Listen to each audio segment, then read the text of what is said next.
Hello everyone, welcome back to our channel. Today I will show you how to share games on Steam and play at the same time. This is a great way to let friends or family enjoy your game collection without buying new copies. First, open your Steam app and log into your account using your username and password. Next, click Steam in the top left corner and select Settings from the drop-down menu.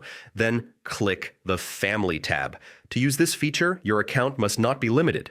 That means it must have spent or received at least $5 on Steam. Once you are eligible, check the box labeled Authorize Library Sharing on this computer. Now, look at the Shared Accounts section.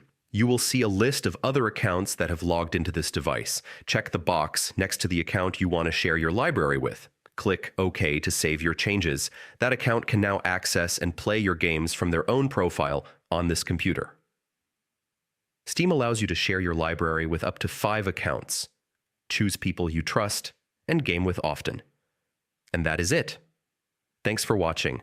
Do not forget to subscribe to our channel, and I will see you in the next video.